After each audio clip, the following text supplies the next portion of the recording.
Hello, hello! Magandang gabi po sa inyong lahat. Magandang araw po sa atin dyan sa Pilipinas. Kumusta po kayo? Tsaka saang lupalop man po ng mundo tayo, we hope na okay lang po tayong lahat. And it's us again, Shine and June from North Carolina, USA. Magandang araw. Oo. So, yung topic natin today is somewhat like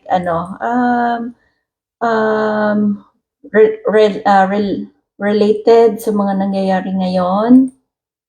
Like, how are we going to deal with the life unexpected challenges? Mhm. So, di ba, ngayon sa Pilipinas, binabagyo tayo, as well as may mga gulo din sa politika. So, siguro it's a good way na rin na mabigyan natin ng pansin kung paano ba natin i-deal yung mga gantong sitwasyon. Kasi sa buhay naman natin, may mga unexpected challenges na dumadating sa buhay natin, di po ba? So, bakit nga po ba ang challenges are inevitable?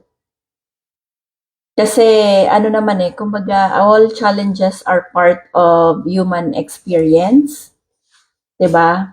Pero ang challenges naman na yan is they often bring opportunities for us to grow and to transform. And to dig deeper. Oo, kasi yun yung mga challenges na kinakaharap natin is yun yung makakapagbigay sa atin ng lakas ng loob para magpatuloy sa buhay, 'di ba? Mhm. So, ano po ba yung mga usual common unexpected challenges sa buhay natin? So, andyan yung mga sudden health problems, 'di ba? Mhm. Kasi minsan no matter how we try to become healthy, meron talagang mga alam mo yun, mga lifestyle diseases na nakukuha rin natin sa the way we eat, sa siguro yung sa the way na namumuhay tayo. Tsaka sa environment na rin. Tsaka sa environment. Hindi man sa atin, sa mga anak natin, sa mga mahal natin sa buhay. Mm-mm. So, pag dinala yan sa bahay, syempre, apektado ka na din. Oo. Then another unexpected challenges then is yung financial difficulties such as job loss, 'di ba? O di kaya maraming utang. Ayun. Ay, relate ako dyan. Oh, yun. Mhm. Challenges yan. Malaking challenge yan. Oo, kasi kumbaga syempre pag nawalan tayo ng trabaho, damay lahat. Mm-mm. Kumbaga wala kang mapoprovide sa pamilya mo, di ka makakapag bayad ng utang. And for those people who are in debt, syempre mai-stress din sila kasi they don't know where to get the money to pay for their debts, 'di ba? And then syempre another unexpected challenges are family issues, 'di ba?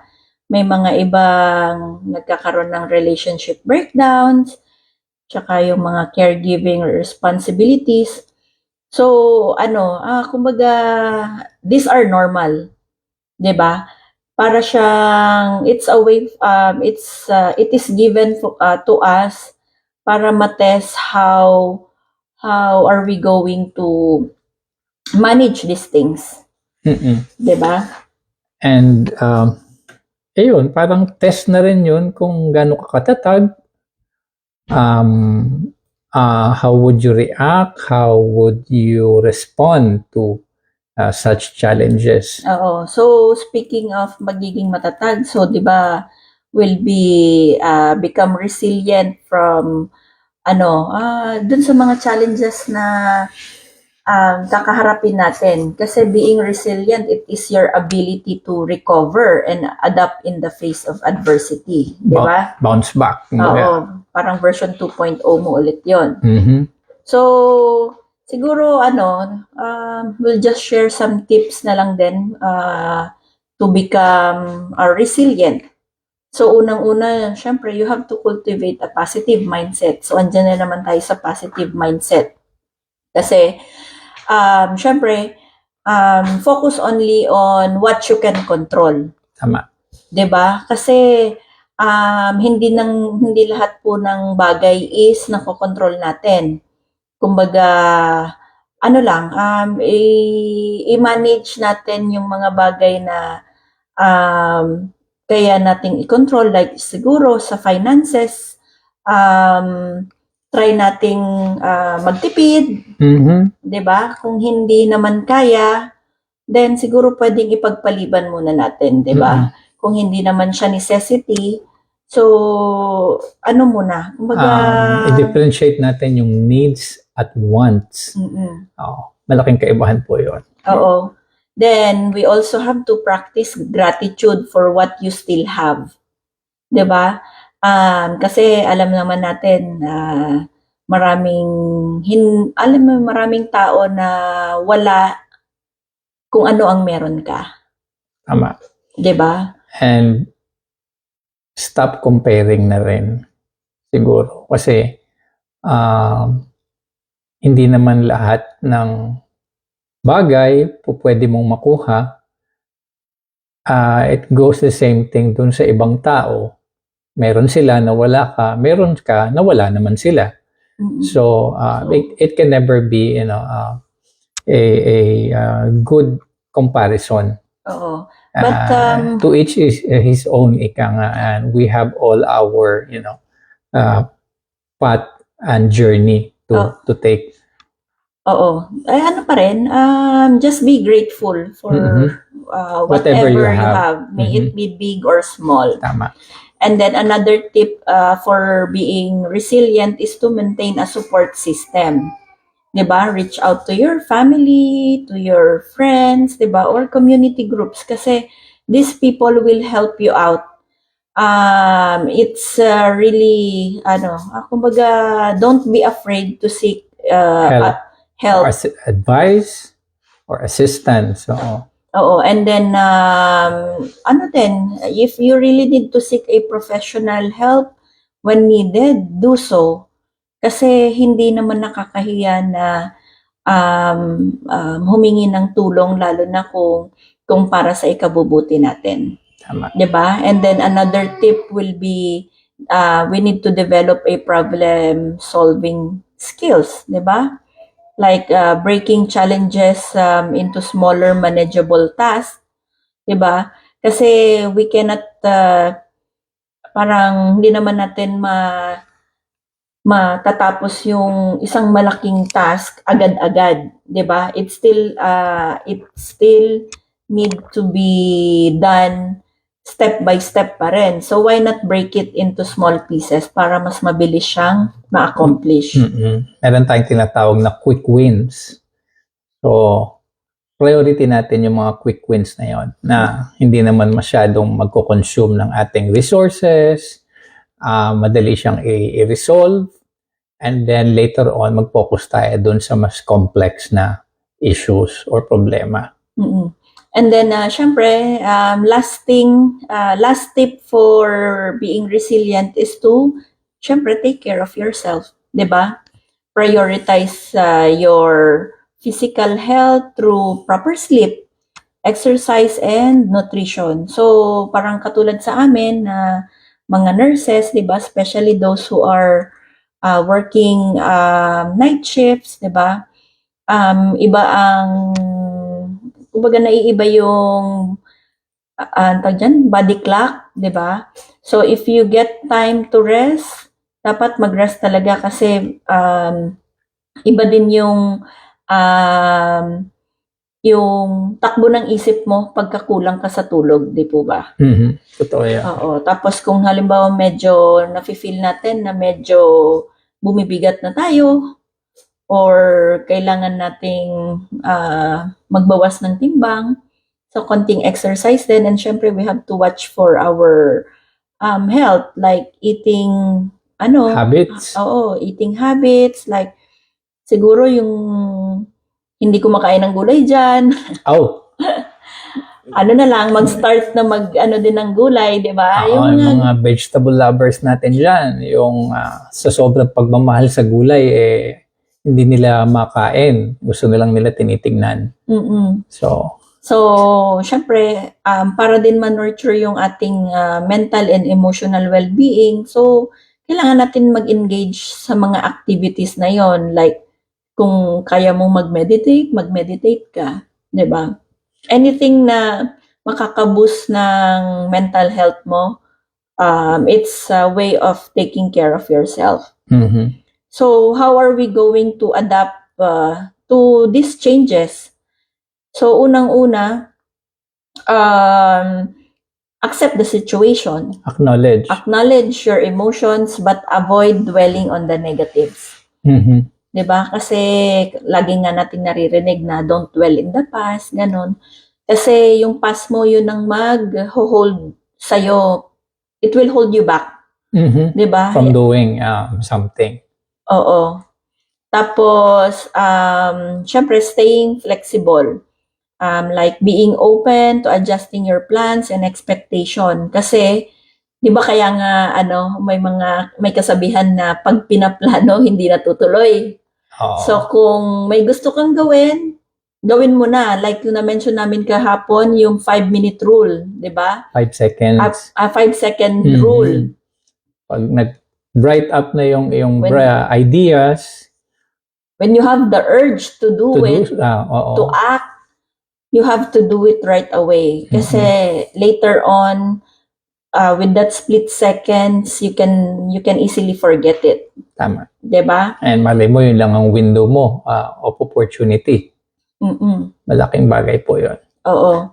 And then, syempre, you have to seek knowledge then and resources para maka-adapt ka sa changes. Kasi, by learning new skills or exploring available support system, mas mapapadali ang pag-achieve mo ng goals.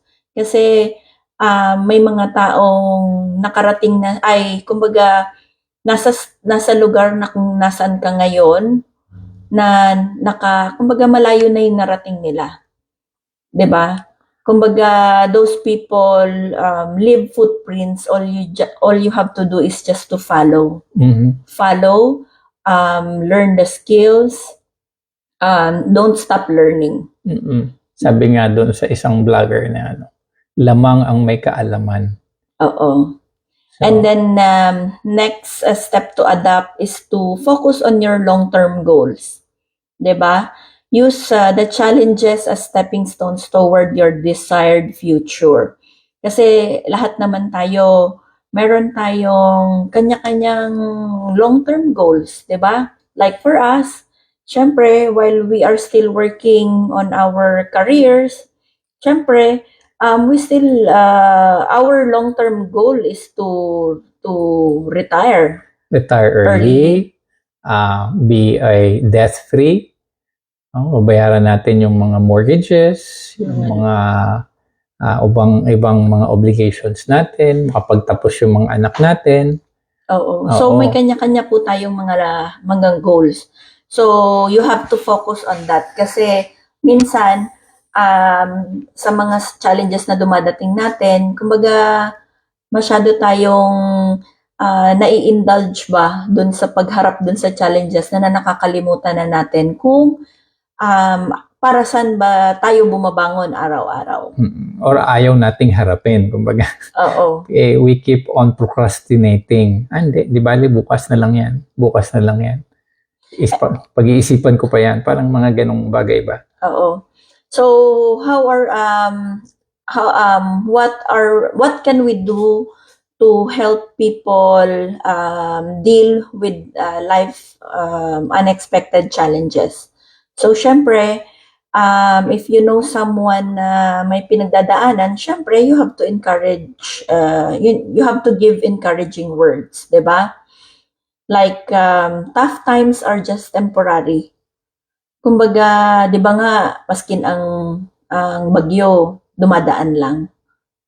'Di ba? Kumbaga, ano lang, patuloy pa rin kahit na nahihirapan. Kasi at the end of the day, kumbaga ano tayo, bibigyan pa rin naman tayo ng lakas ng Panginoon. Hindi tayo bibigyan ng isang problema na hindi natin kaya. Mhm. Totoo Diba? yan. Tapos also, i-ano lang din natin, kumbaga i-ano natin yung mga problema, hindi naman sa parang hindi mo papansinin, 'di ba? 'Di ba may mga ibang nagsasabi na tawanan mo yung problema mo. Oo, pwede rin naman, 'di ba, para makalimot ng konti. Pero syempre, kailangan nating humanap ng solusyon, Mhm. 'di ba? Kasi kung ang problema mo hindi mo masusolusyunan, eh magiging problema mo 'yan habang buhay. Tama. Sabi nga ni Ai, pag ang problema walang solusyon, hindi na problema yan. Mm. Kasi lahat ng problema may solusyon. Oo. So, with itong parang to wrap up lang yung topic for tonight.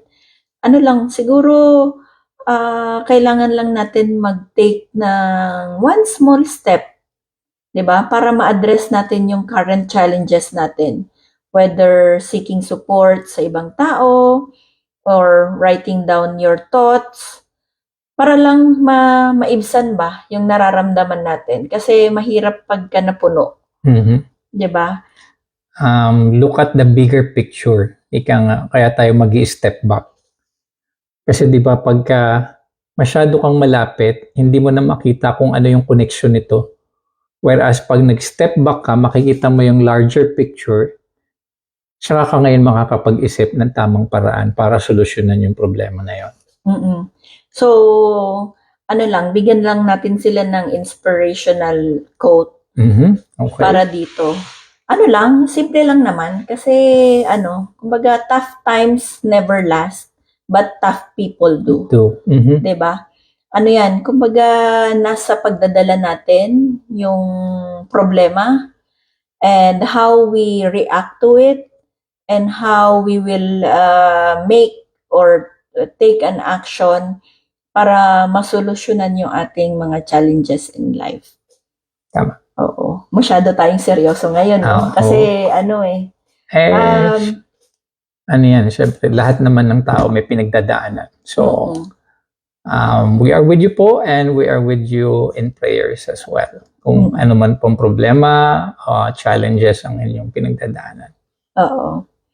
So, yun lang po for tonight and we hope mag-iingat po tayo palagi and may God bless us always and all our decisions in life and patuloy lang, padayon lang ta. Padayon lang. Padayon lang. So, maraming salamat po. Good Thank night you for po watching. and good day sa Pilipinas. Yes.